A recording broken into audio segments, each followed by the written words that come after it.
Hoje no plantão da missão, Renan Santos 2026. Confira os melhores momentos do dia.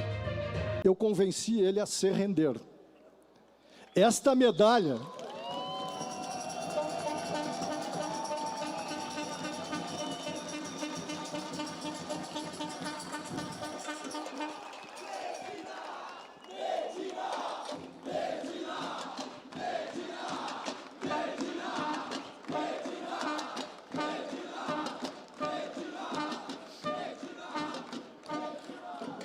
a saudação que eu retribuí a essa generosa manifestação é uma saudação árabe.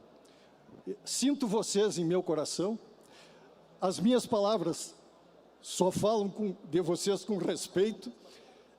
E vocês são respeitados, honrados em minha mente. O meu nome significa Harold, do germânico, anglo-saxônico, aquele que comanda o exército. E Medina, no árabe, cidade fortificada.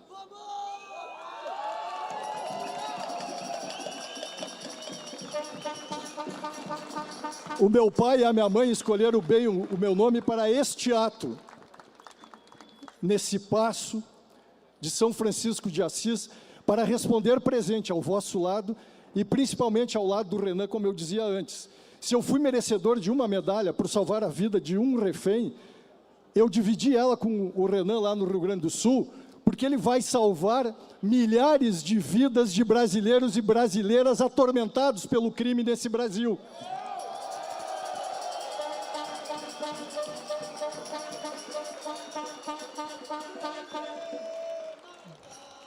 Senhores, aqui nós temos os olhos da nação brasileira e os seus ouvidos.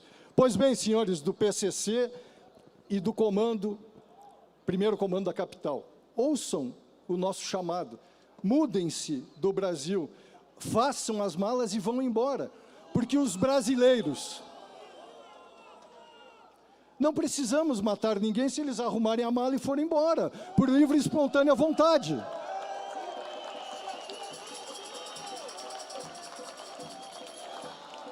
Eu sempre invoquei ele no momento mais difícil, quando um bandido aponta uma arma para a cabeça de uma refém, puxa o gatilho e prestes a matá-la, eu não hesito em me apresentar para o bandido, sabendo que ele ia fazer o que ele fez. Ele tira a arma da cabeça da refém e coloca na minha engatilhada. Quando ele ia apertar, eu convenci ele a se render. Esta medalha... Vocês sabiam que no dia 22 de fevereiro de 2022, o vagabundo, o traidor do Zema, assinou um decreto? Sabe o que esse decreto fazia? E nenhum jornalista até hoje perguntou isso para o Zema. Nenhum jornalista teve a coragem de perguntar isso para o Zema. O que aconteceu no dia 22 de 2022? Eu vou contar para vocês. O Zema assinou um decreto que permitia que o pai do Vorcaro emprestasse mais dinheiro para os pobres a 70% de juros. Coincidentemente, depois disso, o que aconteceu? O mesmo pai do Vorcaro doou milhões de reais para o Zema. É esse cara que vai abrir a boca para falar de crime organizado, para falar de intocáveis do STF, o seu vagabundo. Por que você não fala dos intocáveis de Minas? Por que você não fala dos seus amigos intocáveis? Vamos falar do Salim Matar? Salim Matar, dono da Localiza, dono do maior perdão fiscal da história de Minas Gerais, dado por quem? Pelo liberal Romeu Zema. O Zema é tão liberal, mas tão liberal, que ele deu isenção de impostos para a própria empresa. Ele deu isenção de impostos para a Eletrozema, que coincidentemente tem o mesmo sobrenome dele. Ele deu isenção de impostos para uma empresa de crédito dele próprio. O Zema é o cara que se beneficia, junto com o comunista Eduardo Moreira, dos juros altos aqui do Brasil. Quem é que empresta dinheiro a 70%, 80%, 90% de juros no crédito consignado para os mais pobres? É a família desses vagabundos. Este cara vai vir aqui falar que ele vai bater de frente com os intocáveis do STF? Eu acho que não.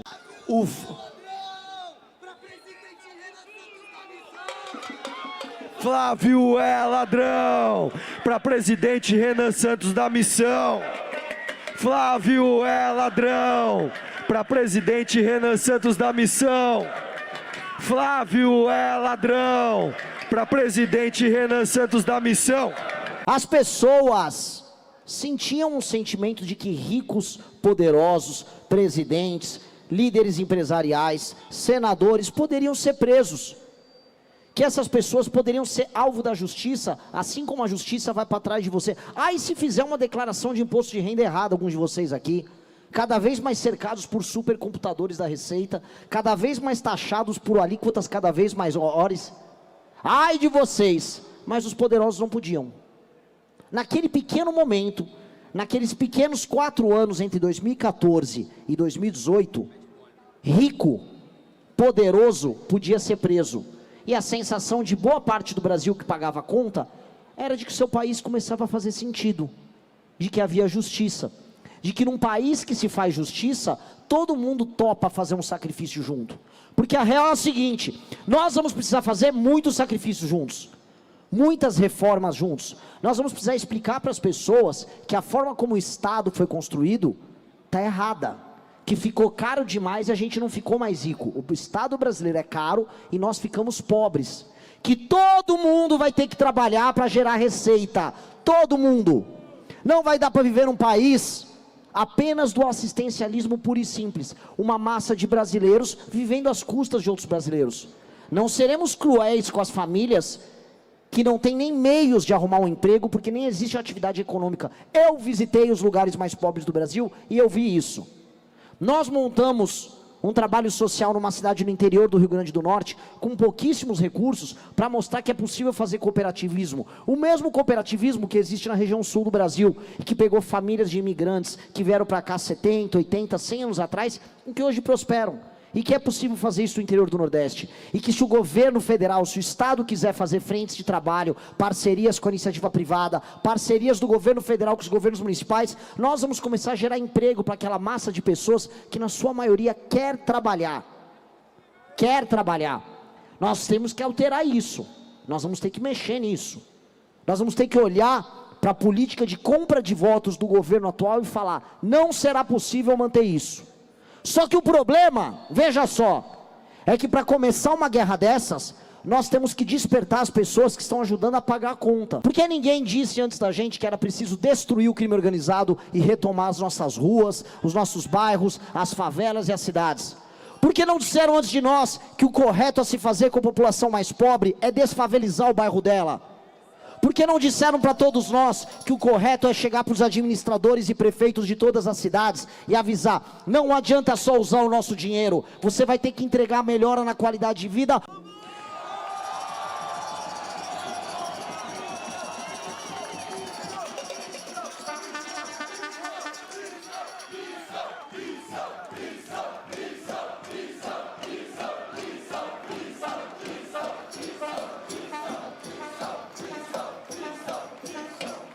Já imaginaram?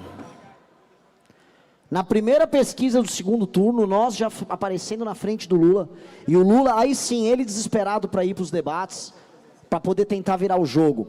Teimoso, quando quer uma coisa ele persiste, e não importa o tamanho do problema para conseguir aquela coisa, ele vai fundo e luta atrás do objetivo e consegue, sempre. Sempre foi um filho que não me deu trabalho, estudioso demais, né? Como ele sempre fala, também se eu não estudasse, a minha mãe me...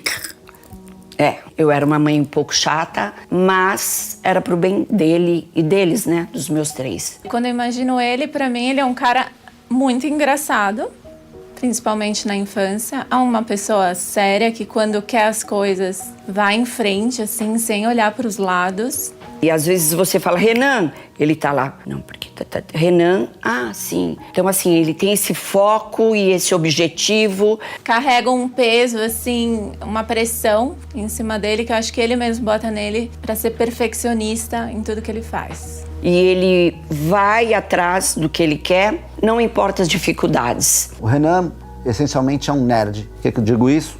Morei 18 anos da minha vida no mesmo quarto com ele e trabalhei sempre com ele também. O Renan devia ter uns 4, 5 anos, 4 aninhos. Ele sabia todas as marcas de carro e os modelos. Ele saía na rua, ele falava, olha, esse é o Uno da Fiat. Mas todos. E daí ele foi especificando para pneu e a coisa ia crescendo. Era muito interessante, assim, a curiosidade dele e a facilidade em aprender, né? Desde pequenininho. E eu lembro que, como todo adolescente, a gente estava na porta da escola conversando e um dia eu vi meu irmão passando e ele estava com as costas muito pesadas, era uma mochila gigante, cheia de livro. E ele estava corcunda e ele estava com muitas olheiras e ele estava abatido, muito abatido. E eu lembro que ali eu pensei, por que meu irmão é diferente? E por que ele tá carregando esse peso tão grande? Porque eu queria que ele estivesse ali também conversando. Eu vi que ele estava carregando um peso que não era dele, sabe? Era fora do normal. Ele estava estudando muito para conseguir aquele objetivo dele, que era o Largo São Francisco. Acompanhei todas as fases da vida dele, acompanhei a época que, por exemplo, ele fez faculdade e ele fez militância política na faculdade. Ele basicamente largou a faculdade só para fazer militância política. Ele sempre amou isso, ele sempre se dedicou muito a isso. Na verdade, ele sempre se dedica a tudo que ele faz, seja do hobby ou seja do trabalho. Eu gostava, mas ao mesmo tempo às vezes me preocupava, porque lá era assim extremamente de esquerda e ele vinha com uma proposta de direita. Eu lembro muito da gente sentado escolhendo o nome do movimento que ele estava criando lá, que era Resgate. A gente sentado juntos e inclusive ele desenhando o símbolo que ele queria do resgate. E o final, depois ele teve uma grande decepção. E ele estava corcunda e ele estava com muitas olheiras e ele estava abatido, muito abatido. E eu lembro que ali eu pensei, por que meu irmão é diferente? E por que ele tá carregando esse peso tão grande? Porque eu queria que ele estivesse ali também conversando. Eu vi que ele estava carregando um peso que não era dele, sabe? Era fora do normal. Ele estava estudando muito para conseguir aquele objetivo dele, que era o Largo São Francisco. Se inscreva no canal para acompanhar os próximos cortes do Missão. Até a próxima!